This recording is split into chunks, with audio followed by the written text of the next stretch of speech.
I have seen organizations where a lot of managerial decisions are being taken by the finance department rather than the line managers who are running the show. So every bit of the budget needs to be approved by the finance department, every bit of investment decision being taken by the finance department, every bit of cash flow related decisions being taken by the finance department. Invariably, when I've seen more about these kind of organizations, I've seen that there is one fundamental problem that these organizations have. In such organizations, the line managers have never taken interest in the financial aspects of the business. A few aspects of finance which are very critical for every line manager to know are, first and most important thing is working capital. The next is project plans, and third is cash flow management. Every organization requires money fundamentally to continue its operations, run its operations on a daily basis, continue so that its investment plans which are there for expansion and growth are funded. They should not go wrong. A rapid expansion can give rise to a lot of problems related to cash. And the third is there should be adequate amount of cash wherever it's required. So there is an adequate amount of cash coming from where? From the customers. Customers should be paying adequate amount of cash so that the operations of the company are running, and that cash collection from the customer should happen on time. Lack of understanding of this, or lack of interest, I refuse to believe that people don't understand it, because people are all running their households. So everyone does understand all these things, but when it comes to a company level discipline, people try not to understand these things because they are happy to be in their own silos, either looking at production or looking at manufacturing or looking at processes or looking at quality or looking at God knows what. But what I would say is things which are in their control, and not trying to look at things which they can actually control by better management disciplines. When I spoke to one sales executive, during a training program, he told me that they ask customers for 35% advance. My question was that why 35? Why not 40? Why not 50? Why not 100? Dell as a company does sell laptops, and even before they assemble your particular laptop for you, you give them 100% payment. So there are companies which take 100%, so why do you take 35%? So the next question, if you ask the customers for 75, 100, 80, can they give? He said, yeah, why not? If I ask for 50% advance, they will give. Now here is a big thing. Why didn't he do that before?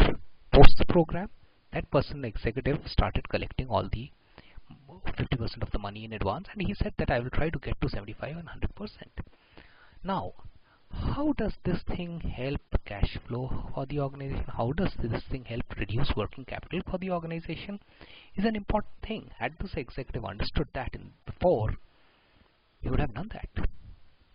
So let me focus this topic on, discussion on working capital, which is the capital required by the organization to run its day-to-day operations.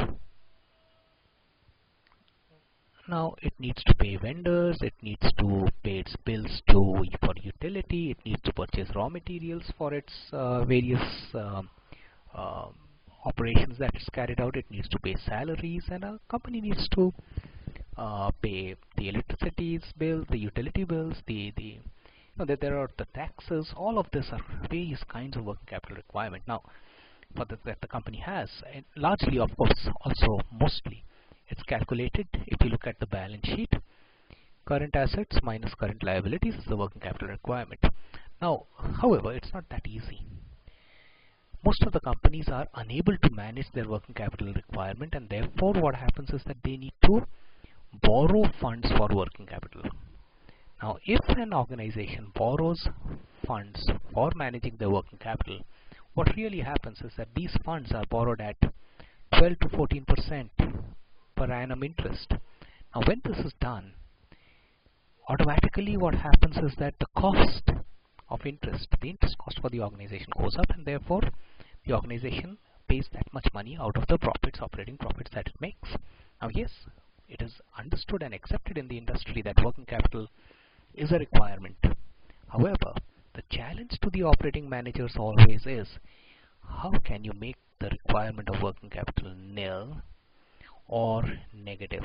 What I mean to say is that, how can you make managerial decisions without, of course, upsetting your suppliers? You can't say that I'll take money from the material from the suppliers and pay them after 6 months. Not like that.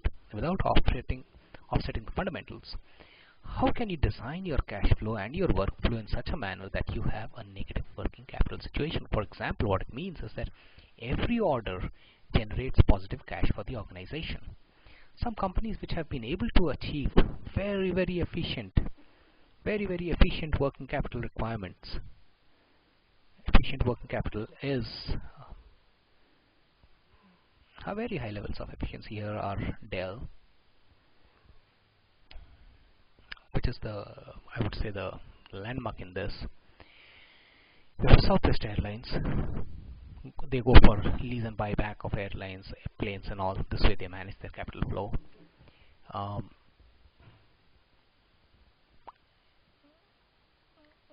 And how do they do that? By ensuring that every decision that manager makes, they understand the financial impact. Now, the day when managers start understanding the financial impact, the line managers can understand that, automatically that will give rise to prudent decision making. Now, once prudent decision making happens, which are financially justifiable, obviously the finance department will no longer be in control, and line managers and finance will have a more effective relationship and a more productive relationship.